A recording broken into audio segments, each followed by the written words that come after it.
Yeah. Yo, how's everybody doing? So, are you guys like stuck on a particular topic, or is it okay if I come in here and talk about something real quick? Take it away, man. The Jews aren't going anywhere.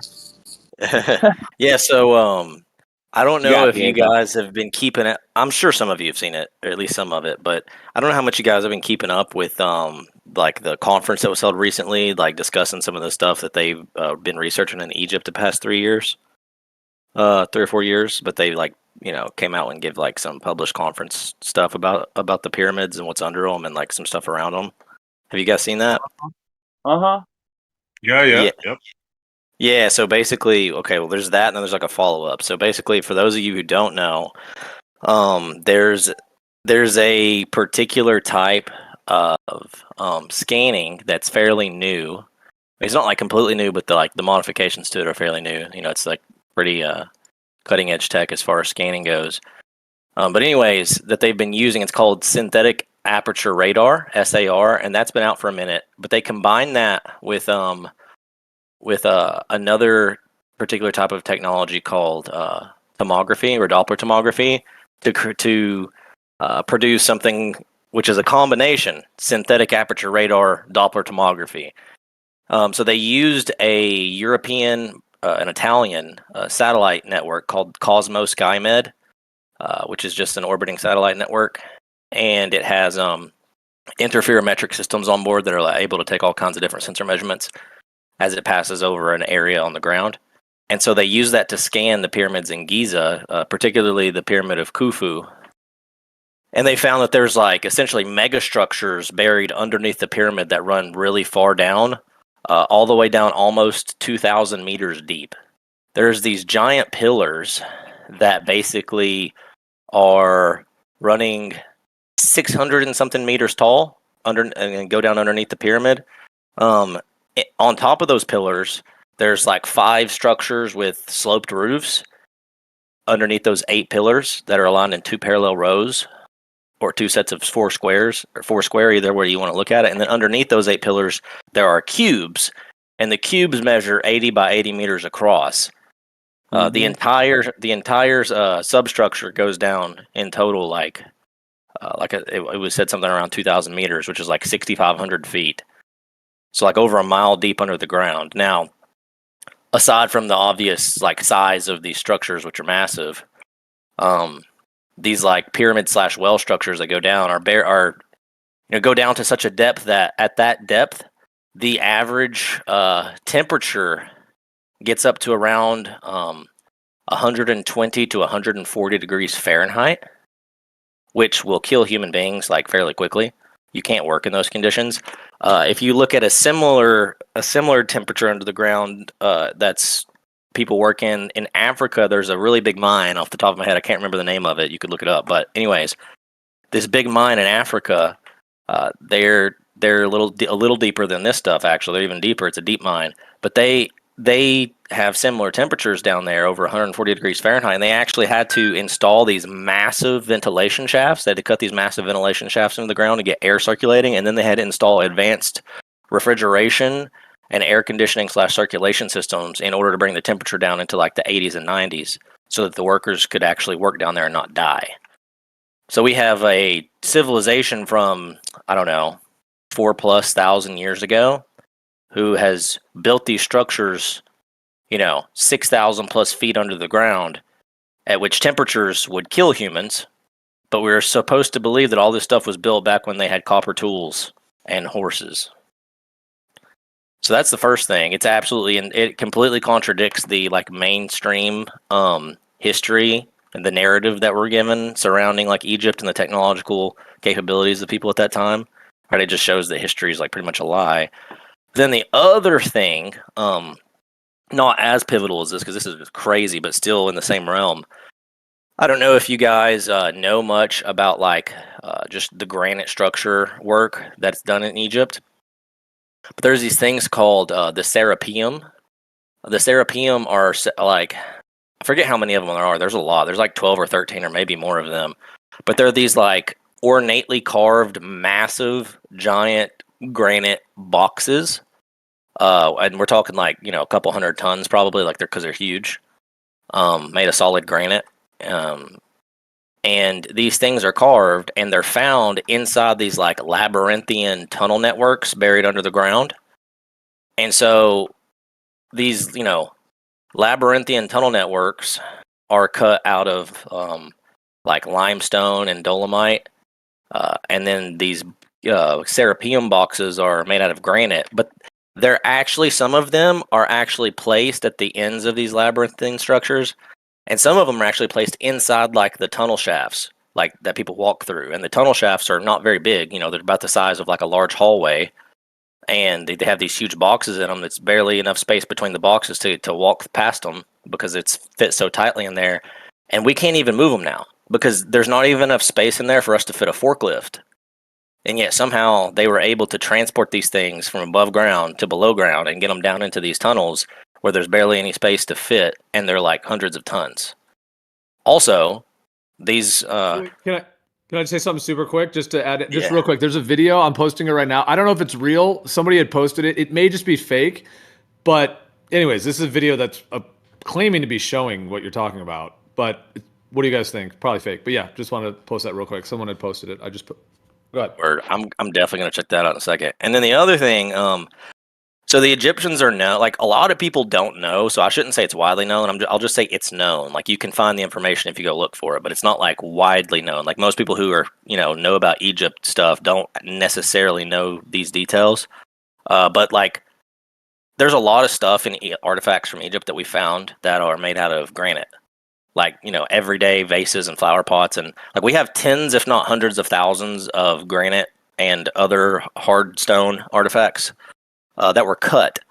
And the thing about granite and similar hardness stones is like you can't melt down granite and put it into a mold and cast it like a molten object. It won't work because it's an igneous rock. And so if you do that, it'll like change its structure and it'll become like something different. It has to be cut, right? So if you work it and make vessels out of it, you actually have to cut them. Okay. The problem is we have like what they call pre-dynastic vessels. Like I said, like tens, if not hundreds of thousands of them. And pre-dynastic means like before the like Pharaoh dynasty that built the pyramids. So from what they tell us, pre-pyramidal works back when they were living in the Copper Age, right? Still, but granite has a hardness of about 7. And on the Mohs scale, and copper has a hardness of about 4. You can't actually cut granite with copper. The best thing that you could do, the idea that they previously put forward, right, the mainstream, is they would take copper and make a drill out of it, like a cylinder that they could turn and use as a wrap rope around it and turn it. And then they would put sand and water on the end of it and spin it really fast and try to use it to erode the edge of the granite.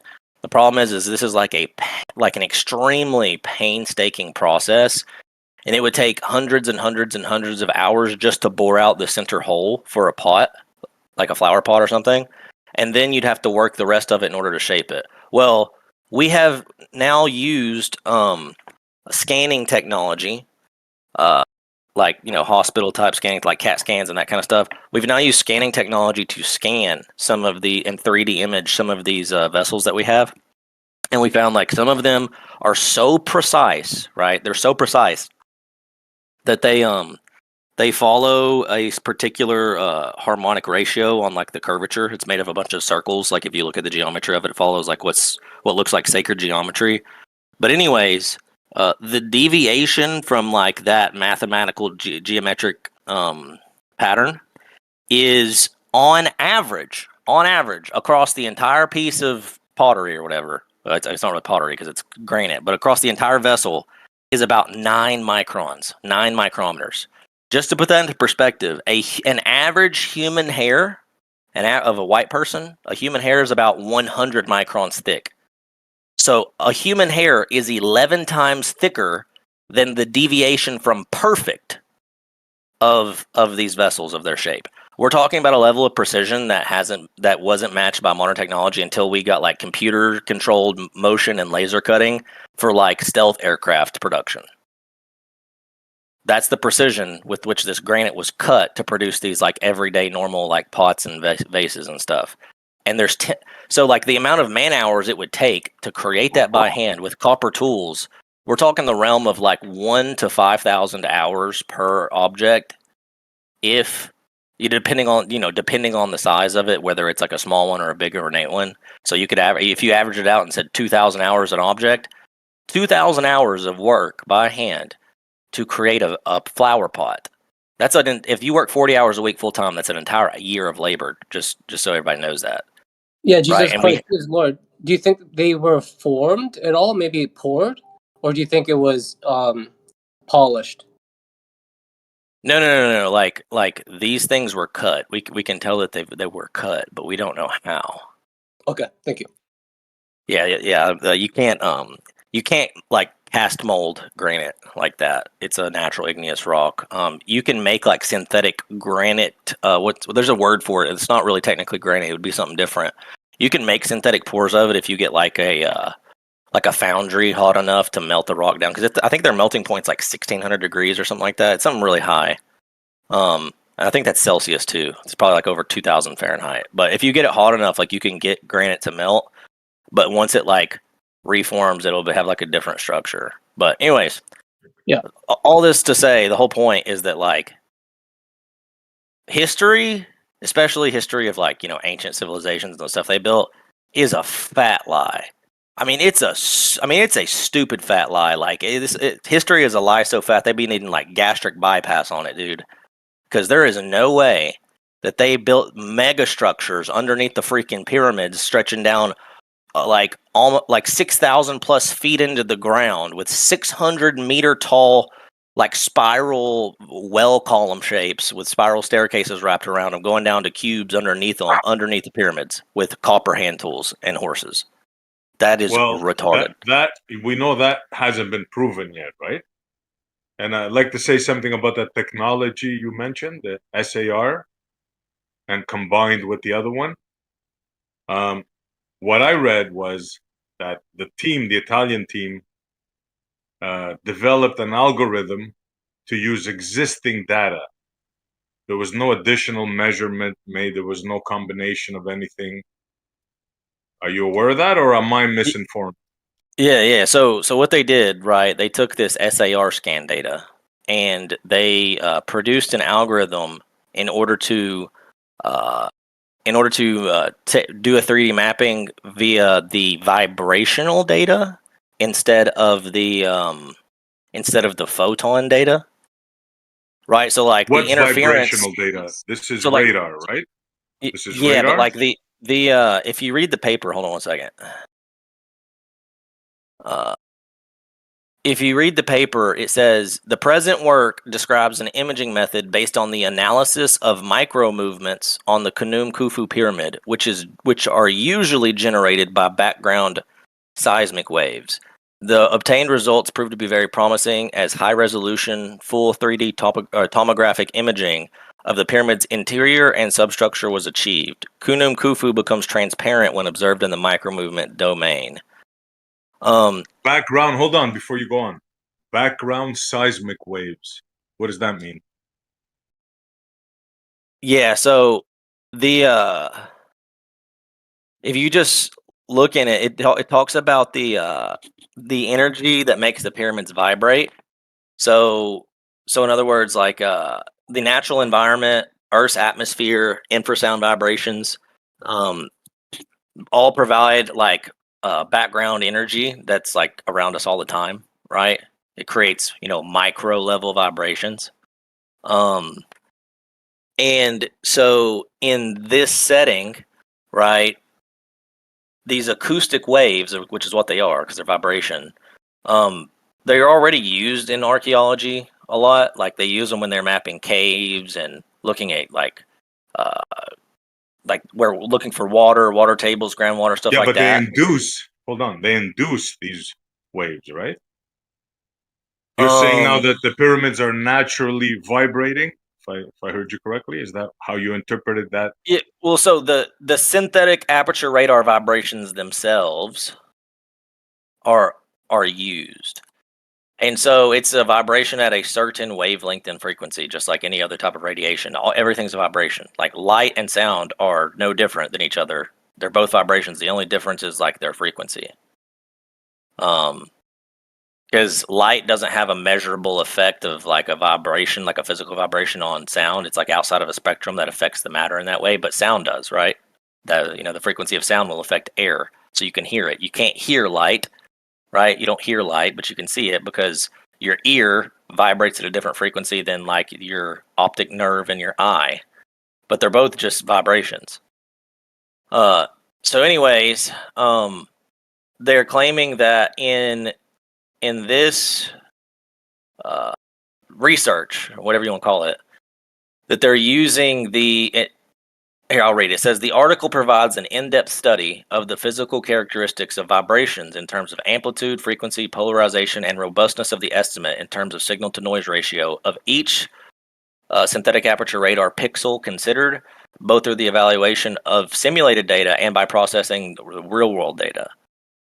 And so in this paper, we use a new method based on the tomographic reconstruction with the aim of performing imaging of the principal targets that make the main internal structure of the pyramid visible. So they can compare, basically, they can take like the known internal structure. So there's already a certain amount of the pyramid that's mapped out, right? They know what it is. They can compare what is known to what they get and make sure that the parts that overlap match. So like if they say they do a scan and the pyramid, let's say that like where there's 40 rooms that we know about, okay? But let's say we do this scan and we see like 60 rooms. Well, those other 20 rooms are new. We can't really say much about those because this is a new technology. What are we going to say? But what about the other 40 rooms? If we look at the other 40 rooms and those match what we already know, then we can probably trust that like this method is pretty accurate, right? Would you agree? Yeah, that's not what I'm questioning. I'm questioning how they claim they did it. They claim that they got satellite imagery, number one, synthetic aperture radar, which is a radar that cannot penetrate into the ground very far. But now you're saying, and Dicelo came up with a good thing. He said, because there's a cavity, maybe it could have went through. That's a possibility. But now you're saying they used that SAR and they combined it with something that turns it into a sonic thing that penetrates, that reads existing vibrations from the pyramid. I'm not saying it's sonic. How I question this, right? I'm not saying it's sonic, right? When I say vibrations, I was bringing up sound just to make like a comparison of like the idea of what is a vibration, because typically when we think of the word vibration, we think of like sound, like kinetic motion. But technically, everything, all information, whether it's sound, light, like whatever, it's all just a vibration.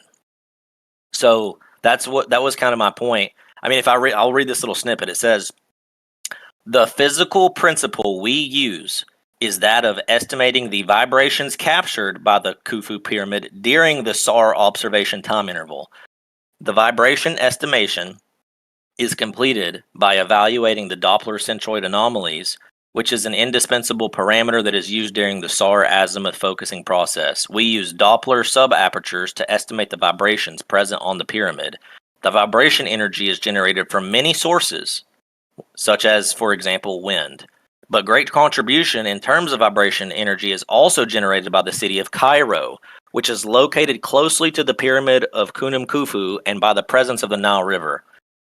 So given the large numbers of articles belonging to this previous literature, which has been conducted in the field of synthetic aperture radar, it's necessary to consider the following works. When the stop-and-go approximation during the azimuth SAR focusing process is no longer valid, it occurs that in addition to the constant Doppler frequency shift induced by the satellite's movement along its orbit, the target under consideration is also subjected to micro-movement dynamics such as rotations or mechanical vibrations. Such movements and accelerations which are generated by the micro-movement dynamics induce a micro-Doppler effect, which is directly attributable to various defocusing and spatial delocalization effects. So in other words, Wait, let me read this last sentence. However, all those phenomena that generate artifacts from synthetic aperture radar image formation can represent an information source. In fact, we exploit the artifact that is produced when a vibrating target is observed. The authors present an experimentally validated model that provides accurate localization in the shape of coupled echoes of vibrating targets in both near and far field SAR images. So in other words, well, what they're doing is they're taking this radar tech, which is shooting like high frequency beams of energy down on the pyramids, right? And then it gets reflected back. Okay. And they see the whole thing, like the entire surface of it's getting reflected back. There's a Doppler shift that occurs in those spectra that come back because of the motion of the satellite. But they can subtract, they know what the motion of the satellite is, so they can subtract the motion of the satellite, and then there's still another Doppler shift that's left over, what they call a micro Doppler shift. So they can analyze the full spectra of that micro Doppler shift, and from that they can deduce what types of vibrations are occurring in each pixel through the structure of this pyramid in order to create that Doppler shift. They say this is how much motion must be happening here in order for it to Doppler shift this much here. And how does that penetrate? Let's say I grant you that, which sounds really like out there, right? I don't know the tech. I'm waiting to see it, right? I'm waiting for their presentation. But how does that penetrate meters and meters and feet and yards down? How does that work? So it says superficial target profiles detection and tomographic imaging connected to the electromagnetic penetration capabilities is achieved. This propriety depends on the used wavelengths, which is usually poor. But it says that and it lists a bunch of papers. There's like 60 something references in here. It's like referencing a bunch of papers for proof of concept. It says that it does a temporal SAR phase decorrelation analysis in this paper. There's a tomographic potential of high resolution satellite images in creating spotlight data in urban environments, which is just buildings that people live in this paper. So they're like, they say the predominant vibrational modes of different ships are estimated in this paper. So they're saying like we have a bunch of proofs of work in other papers that people have already done work using this technology and combining like tomographic principles with it. And that was like their basis for wanting to do this in the first place. So I'm not an expert on tomography or SAR, but I understand that it says particularly it's processed to extract modal features such as natural frequencies and mode shapes generated by vibrations of large infrastructures. And then they're addressing what on the sat. Excuse me. Just to clarify. Oh, go ahead. Just to get clarification, are these measurements being measured by the satellites, or are they being measured by the people on the ground using the radar from the satellite? So the satellites, they're taking data from the satellites. That sounds like there'd be a resolution. It sounds mental. You couldn't tell much of anything from that. You just be like on the size of the pyramid. I would expect you might be able to tell that there was a cavern under there, but you wouldn't pick out, individual shafts. There's no way for you to do that at, whatever kilohertz or megahertz they're running. It just seems like you'd be not fine enough. Yeah, well, I mean, they can use this for seismic analysis, right? I mean, there's like a bunch of papers referenced in here talking about how this technology and this like mechanical vibration estimation is. I see some images from what they've done. Hold on, man. Please don't interrupt. Go ahead, Jesus. Or Piezo. It's okay, man. I mean, I'm talking a lot. I'm just trying to get it out. Like, it's a lot, but it's okay. Like, they reference a whole bunch of papers in here. This is like a 46-page paper, mind you. But they're reference all throughout here. They're like, the whole first X many pages, like 6, 7, 8 pages or so, is them like laying down their case of the technology, explaining like what's validated and what's known about it. The different like papers and studies that demonstrate the effectiveness of this type of modeling in other contexts. And then they're like, based on all this, we figured why not use this on the pyramid? Like that's basically their point in like the first sections of the paper. And it says, they say that we can state that the experimental results we propose definitely solve the complete solution of the internal structure of Kunum Khufu. So like they're making some pretty bold claims, right? Like, and it's fair to criticize them. Like I don't think that there's anything wrong with being critical or wanting to analyze it, right? But it says that we concentrated on studying the internal structure of the pyramid of Khufu Khufu alone, providing a complete and detailed 3D reconstruction of all the known and unknown chambers based on tomographic SAR measurements. In the paper, we provide a complete list of the internal structures measured by tomography, each of them marked with a unique sequential number. And then they give some tables. And if you look at those tables, they actually claim to have found like several rooms in the pyramid that were previously unknown, as well as several corridors. Right? And then there's like a bunch of like really complicated formulae that are involved in like this imaging stuff. They say they found 2 kilometers of tunnels underneath those. You gave a good description, right? 600 meters. Well, the wells, yeah, not tunnels. I mean, I wouldn't call it a tunnel. Think of it as like these vertical wells or shafts or columns or some type of thing like that. Have you seen how they extrapolated the imagery from the data, though? It leaves it shows that the data shows there's something there, but the extrapolation of what they're showing is there. That's hazy. And then if you look into one of the guys is a bona fide scientist, but the other guy is one of the Italian guys. He's a big UFOologist, so he has a cognitive idea of what the pyramids are that he's applying to what the data possibly is showing. There's a whole breakdown that that is already given by the team on what they propose the pyramid was used for, about how it was filled with water and the chamber siphoned a resonant frequency and dug the thing deeper and all this. There's a whole thing that goes with it. But the data does show that there's something there. It's just the extrapolation of what's being claimed it shows that is suspect. So look in the chat. So the reconstruction, you have to understand this imaging, right? Like where we as people would look at some of it, because you can this is page 22. I copied this from. You can scroll up a few pages and see some of the images of like raw data, which just looks like color lines and blurs and stuff for most of them.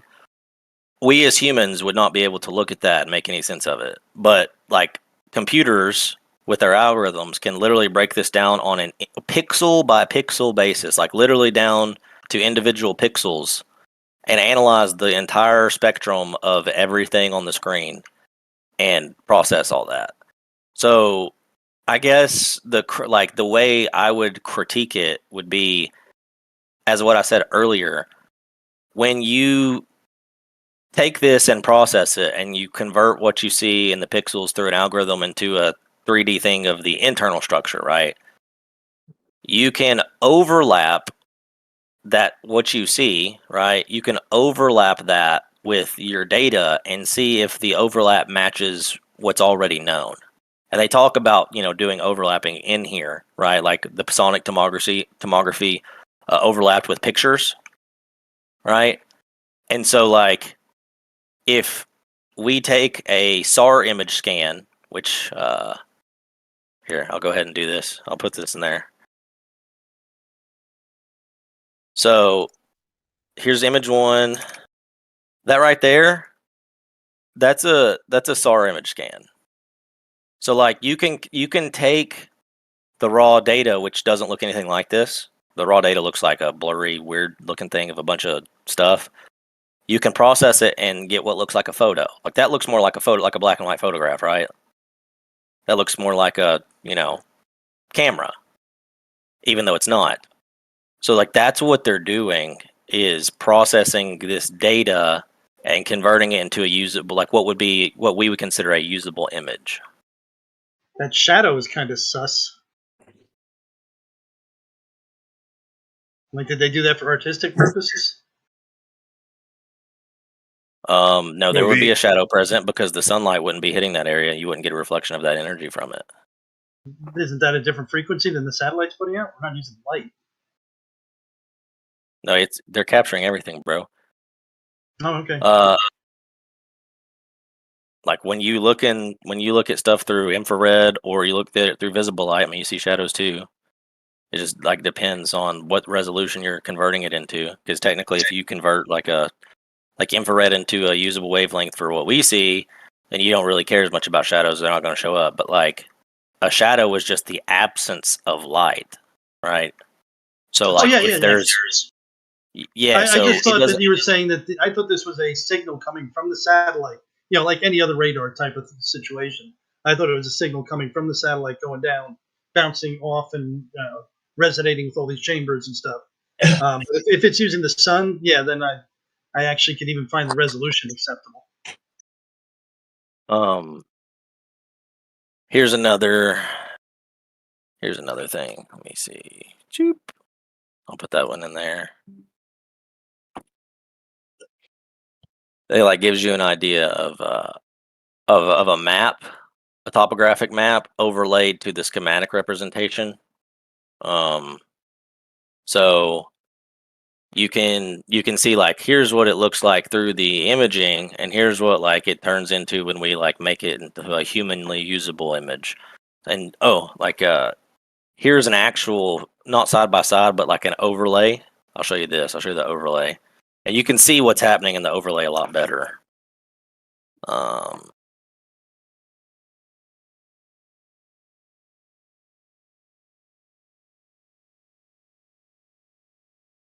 So that overlay like you can see more clearly through the overlay, like, oh, this is what's happening. Like it's turning these colorful lines of like hot and cold zones, as I would call them. No, it's not literally hot and cold, but you can think of it like that, into like a regular image.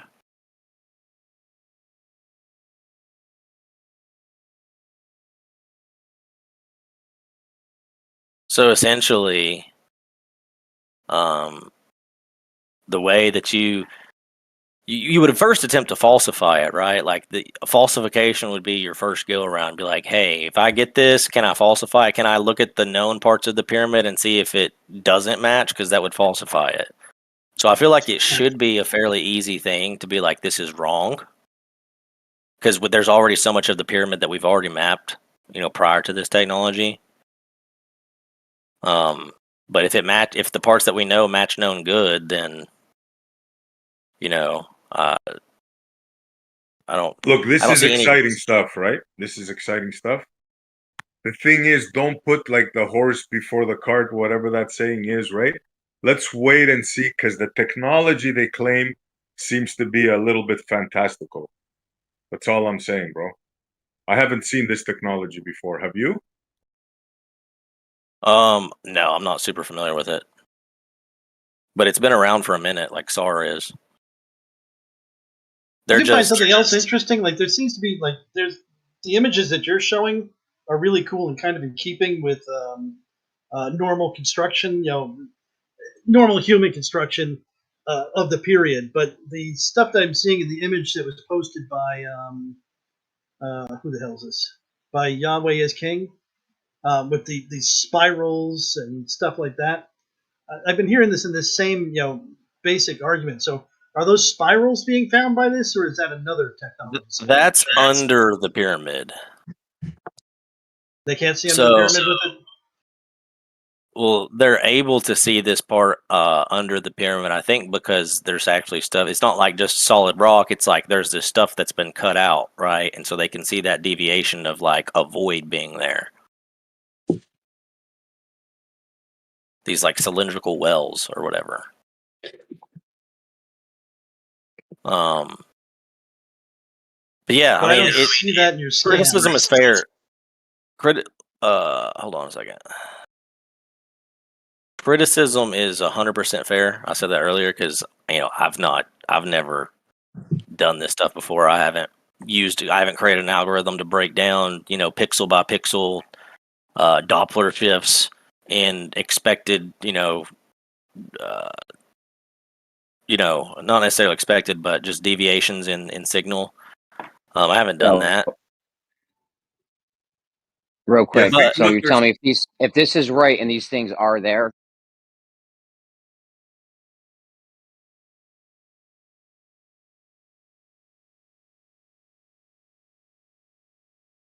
there's a serious issue. It could with the heat, right? It couldn't have been done by humans because the heat. Oh yeah, I mean, I didn't say it couldn't have been done by humans. I'm saying that what we're told about the technology that they had access to at the time pyramid is a lie. I still think That's what I they meant. did. The Whatever people built it. technology, yeah, we could have had better technology or whatever. Obviously, it just wasn't the story as mainstream history as presented it. If those things are actually there because of the heat. Yeah, just the heat alone, not even considering the scale of what was constructed and all this, rose quartz and granite and all this different stuff being cut with copper tools and hauled thousands of feet under the ground, and like it's just crazy, bro. Like, but that's why I said this is You're saying separate. it was aliens, just so I can get a quote. No, I don't believe in aliens. But Piezo 2025, it was aliens. Got it. But this is just one thing. This is just one thing. Like the other stuff, like the Serapeum stuff I was talking about, and the granite vessel stuff I was talking about, like that is like 100% validated and verified. Like you can go see that stuff yourself. It's not. This is just a new thing, right? That other stuff is still completely unexplainable within the mainstream framework. Like we can't explain, 9 micron average precision from perfect of like harmonic geometric construction of precisely cut granite with copper tools. We can't even. We can get that nowadays. We can get that level of precision. It took us a long time, but like 2025, we can do that. But it's very difficult because it requires like super precise precision laser cutting instruments and like laboratory and computer technology that's highly advanced. Those people weren't supposed to have that stuff. The stones that are on the pyramid right now aren't even that great. I mean, yeah, some of the granite ones are good, but even what they say was what's the thing you put people in when they die? That thing in the Great Pyramid. Yeah, sarcophagus, whatever it is. Yeah, that has a miscut in it. Somebody cut the wrong way for a nice length. Let me. You know what I'm saying? Yeah, let me hear about here. that miscut they did.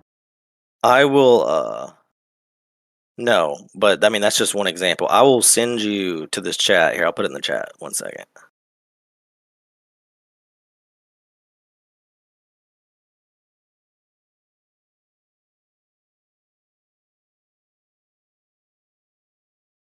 Okay.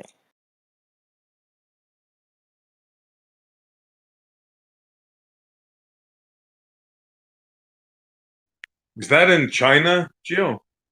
Do you know where that is? This video. Well, people are calling it just AI and fake, but it's something that kind of popped up. It was the one I'd mentioned to you, Piezo. I just found it on TikTok. I think that might have been the original posting of it. So I mean, pretty much everyone's just saying it's AI. I mean, the only thing is the people look kind of real. Like there's one part where you see the guy's face. So like, I haven't really seen AI make a face that good, but could be like a composite. But I don't know. What do you guys think? I mean, obviously, if this was legit, you'd think it'd be out everywhere. It wouldn't just be on some random TikTok channel. So here, let's look at this real quick. Let me show you guys what I'm talking about with the, and then I want to look at that video next that you sent, Gio, because you just reminded me. I do want to see that. Well, I just posted the TikTok of it. I think that's where it originally came from. The other one was just like an actual MP4, but yeah, that one's the TikTok, so it's got a little bit more, whatever the guy's channel and some comments and stuff. Yo, Gio, what's that supposed to be? Underneath the pyramids or what?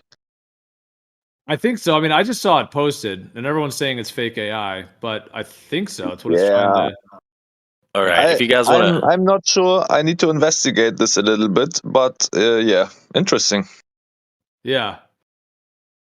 Yeah, look at the big thick copper wires, and yeah, these huge like columns, and there's like these glowing blue crystals. It's pretty wild. I mean, to leave one last statement here, Gio, is there a chance you know the YouTube channel The Land of Chem? The Land of Chem? Yeah. You know this guy? Yeah, I'm familiar with it. Although I haven't watched like tons of his content, but yeah. Yeah, it's fine, but I think this guy did a walk around kind of more exclusive rooms and structures which are not that open to the public, and it doesn't really match what is seen in the TikTok you posted. So I think we should take it with a bit of scrutiny, right? Yeah. Could I just wanna check this interject. out. Oh, go ahead. No, go ahead, man. I'm just gonna play this video, showing you guys these Serapeum boxes. We're on topic here. So the guy that's the head Egyptologist that's in charge of the pyramids, this Dr.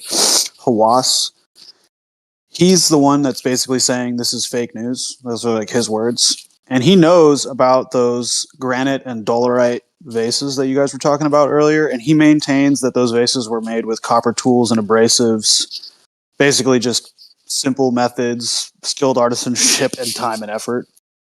Yeah, except we have tens or if not hundreds of thousands of them remaining today, which means at the time period before most of them got lost to the sands of time, there would have been millions of them, and there's no way. No, yeah, that's what I'm saying. I'm just, if anyone in the audience is wondering why these findings haven't been peer reviewed yet, it's this guy, Dr. Hawass, who is basically like just the head of tourism. Like, dude, check out the debate. Check out the debate that Zahi Hawass guy did with Graham Hancock. He freaked out. That guy dated the pyramids because. Go ahead, Piezo. No, go ahead. I just want to play this video. sorry. I could just roast the Zahi Hawass guy all night. So just go ahead. For these, forget explaining them. I'm sharing it on the live stream. I'm going to share it with audio. These are the. Is it not audio on? No, it should be. I'm just saying I can share it with or without audio, but I'll leave the audio on for the live stream if you want. Okay, yeah. All right. Here, I'll change it. I'll restart it. Good explanation for these. Forget explaining them. No one can even move them. These are the enormous granite boxes of the Serapeum. The ancient Egyptians felt it necessary to put 24 granite boxes underground. All of them except that one were found opened, and there was nothing in them. Each of them are 70 to 100 tons carved out of granodiorite, which is a little bit harder than normal granite. It is said that they contained the mummies of bulls, but none were ever found. Those dents are where cracks were. They carved them out so they wouldn't spread. But who cares about a crack if you're making it as a coffin for a mummified bull? The only way a crack would spread is through vibration or fluctuating hot and cold called heat cycling. That sounds functional to me. When I went there, you could get in and look at this one. It is perfectly cut with a mirror finish, but when you look close, you'll see that the box is so hard they could only scratch the hieroglyphs in. So why did they put a bumper sticker on a Ferrari when they could clearly make hieroglyphs very deep like these ones in Luxor? That's red quartzite, and those hieroglyphs are carved about an inch deep into the rock. So the dynastics couldn't carve in the box and we can't move it. But the claim is they were rolled on logs that would theoretically explode under the weight. None were ever found, and we would need 500 really jacked dudes to move this sucker. There's not enough space for a forklift, or we would have moved it, let alone 500 dudes. Here's another thing. If they didn't have electricity, they would have had to light this tunnel with fire. Oh, this part's crazy. They would have had to light this tunnel with fire in order to see underground like this if they didn't have electricity, right? Torches. But as you can see, there's no soot on the ceiling. No, they had special lanterns with salt in the oil or something, so it could burn in low oxygen. There's no soot on the ceiling from a flame, from anything burning. Now, any other temple that in can do Egypt that without soot. Just let you guys know. There's lamps with no soot and low oxygen environments. Okay. Yeah. Go to that's been re-inhabited has a thick layer of soot on the ceiling. How did they see? There's also a closed-off area with the biggest box that's shoved against a corner. You can't fit a human back there to get leverage to lift it. Now, all of these boxes. So this is like up against the wall, right, all the way in the back. But there's no way you'd be able to get a person behind it in order to, like, you know, tilt it or rock it or shake it or move it in order to get it back there. So how did they get it all the way back there? Are connected by underground tunnels to the step pyramid of Djoser. Now cross-reference what the Egyptians, the Hindu, and the Sumerians were all actually talking about when they were referring to the bull. Wonder what that shape is. Well, that's the Apis bull. They say that Seraphim was to house Apis bulls, but they never found any in there. And you're right. Yeah, it's so tight there. Yeah, there's no way that. Yeah. You can't fit a person or any equipment. We can't even get a forklift down there, which is, I mean, we'd need a bunch of forklifts to lift that 100-ton thing. That might make a lot more sense. My full analysis of this site will be posted on YouTube a little later after I do a Q&A with my school. Antiquitex is also getting a Temple Tech update after our adventure. So that's basically he's just like plugging his stuff now. But yeah, it's pretty interesting, man. Yeah, bro, you're talking my language. This, yeah, I can talk about this for hours, bro. Yeah. Yeah, so I think that the version of history that we're taught is definitely a lie. I think that none of the vast majority of the construction of the ancient world would not have been possible with the technology that they tell us that they had at the time. Piezo. Have you ever heard of Carl Monk, The Code? Have you ever watched this 5-hour video? No. It's some good evidence. There's a lot of mathematics built into these structures, the pyramid, Stonehenge. There's a lot of math to these, and the guy does some math, and you can actually link them together. It's amazing. It's 5 hours. Carl Monk, The Code. Jeez. Okay. Check it out, bro. It's pretty. It's heavy in math, but like it's just another piece of evidence that says they were all linked together. You know what I'm saying? Right. Yeah. No, I definitely think the history is a lie, and the stuff that they built, South America, Egypt, China. There's several different sets of pyramids, all aligned with Orion's belt with the same geometric structures and representations on the outside, from civilizations that were not supposed to ever be connected to each other or have any mutual contact at all. Just not coincidence, they say, right? Across oceans and continents that shouldn't have had any way to connect or voyage to each other. And then the structures themselves show material engineering that rivals that of today, and yet these people were doing it all with horses and ropes and copper hand tools. They say it doesn't work, bro. It doesn't. Yeah, and you are aware that the same stones found in, because people say Egypt, right? But there's I can show you 2 phases of stone building, but that's another story. You're aware that the same building techniques are found in the Americas, in China, in all the continents. You're aware of that, right? Yeah, there's people here, not people here, but there's people that talk about what was found here. They go through newspaper clippings and articles and reports from the time period back in the late 1800s, early to mid 1900s of whatever local towns and districts that it occurred throughout Colorado, New Mexico, Arizona, any of the Grand Canyon states, all that stuff, that show excavations that were done near these towns, and the local newspapers reported on it and found these people were pulling mummies and stuff out of the canyons, and Egyptian artifacts and gold and all kinds of crazy mummies and all kinds of crazy stuff. Dude, if the pyramid in Antarctica is real, if that's a pyramid and not just a mountain, it's over. The 2-kilometer one, that one, right?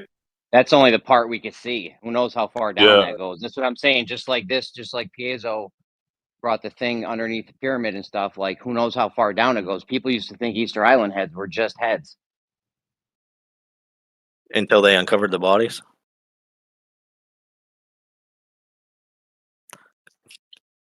Yeah, bro. It's I think that a lot of this stuff is purposely hid. I think that they know a lot more. They say that only 1 to 2% of the Giza Plateau is actually excavated, right? So we are only seeing 1 to 2% of what's actually there.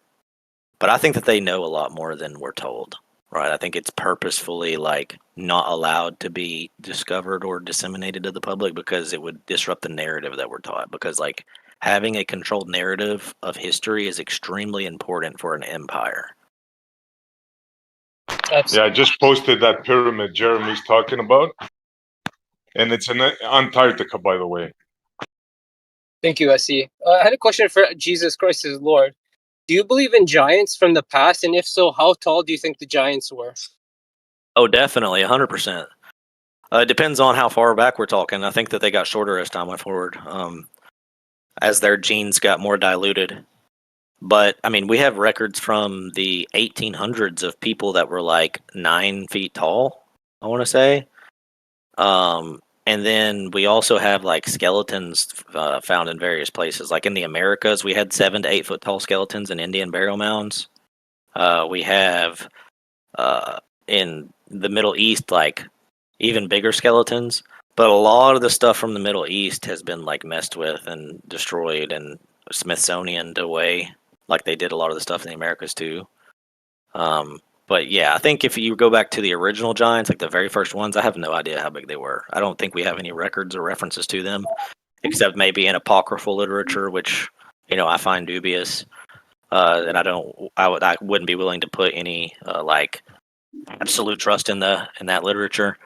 But I do know that they were big. I mean, by the time we get to the time of King David and around that time period, I think Goliath was supposed to be like 9 or 10 feet tall. We have Og, king of Bashan, in the Bible, who was, we think, about 12 feet tall.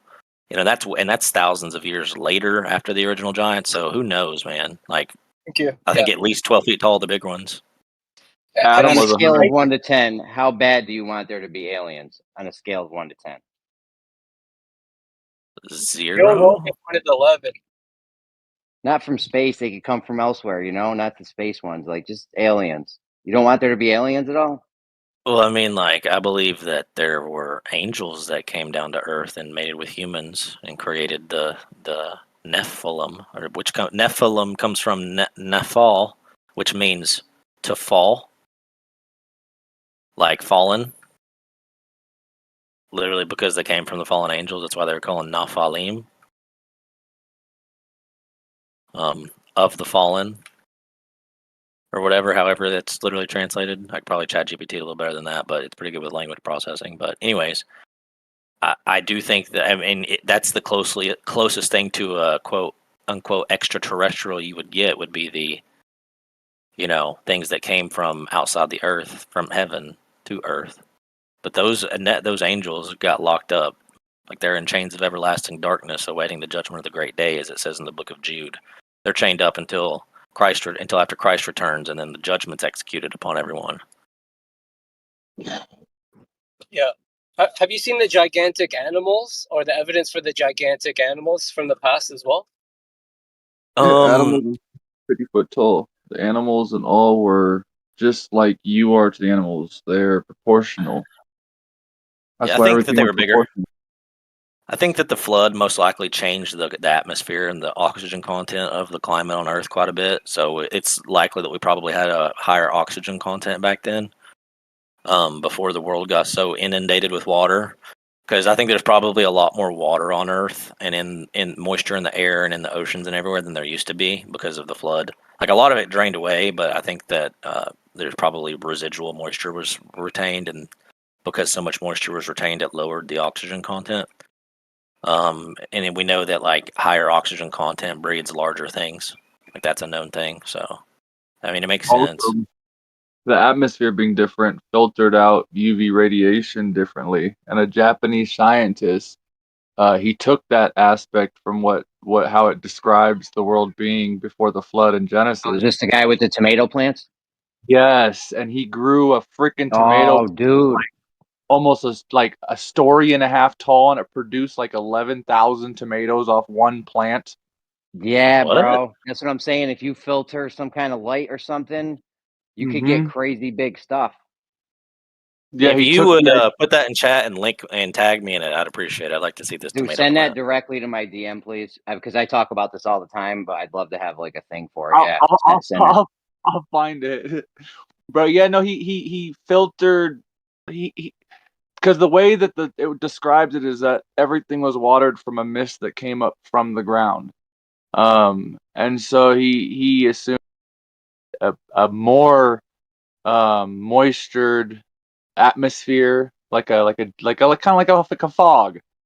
And he applied that, and that filtering of the sunlight through that atmosphere made everything grow ginormous. Hmm. Let me find.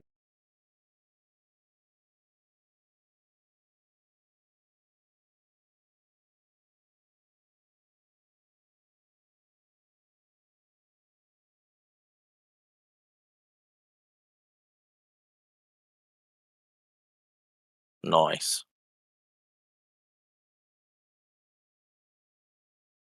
Like I said, please hit me with the tag so I can see it, and I'm going to check out this crazy tomato later. I'm gonna call him Professor Tomato Son.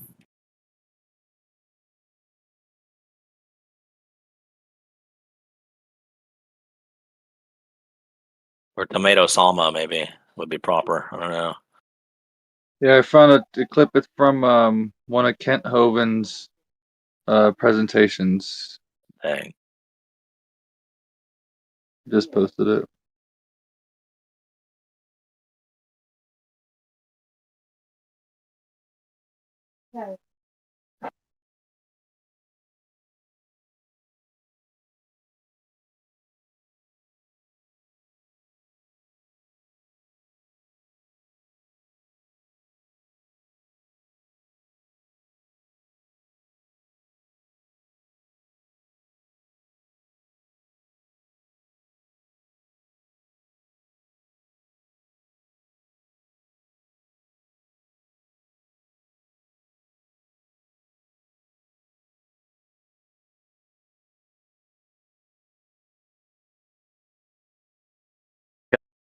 I wouldn't put a lot of stock into it unless they did several small, short varieties, made them grow taller, and made the tomatoes bigger. It was a regular cherry. It was supposed to be a regular cherry tomato plant that.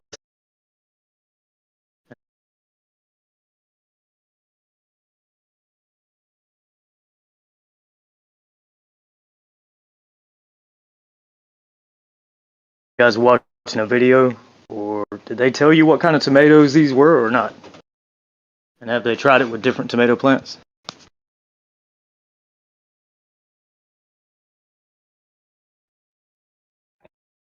I think it was cherry tomatoes. I'm not sure though. I haven't seen it in a while, and I don't even remember where I saw it.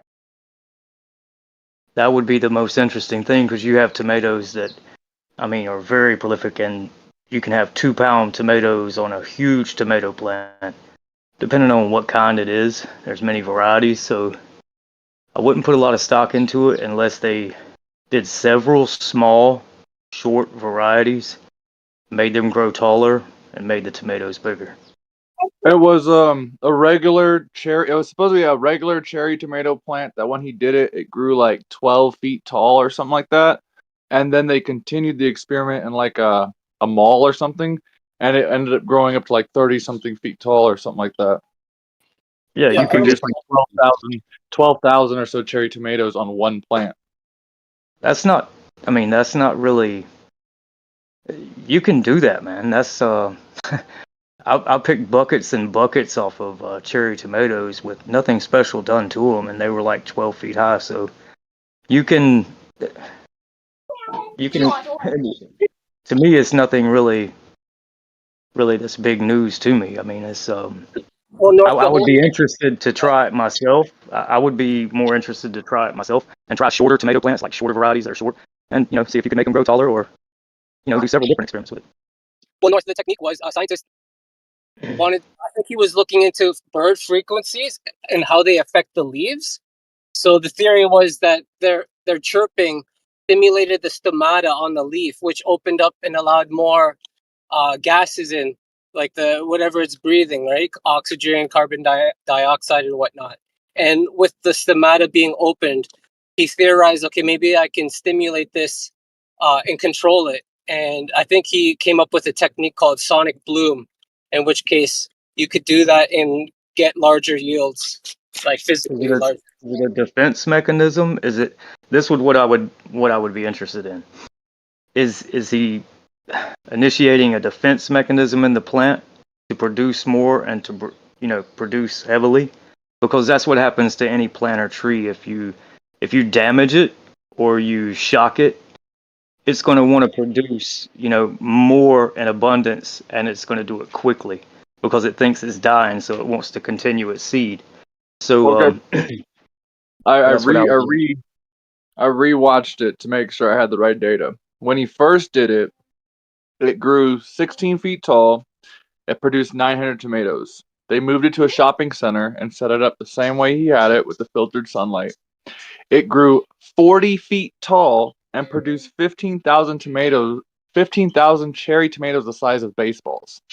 Yeah, the reason would be because he's got Dude, walls why all wouldn't you around him. just do them? Hold on, real quick, North. Why wouldn't you just do them side by side? One with the filter, one without it.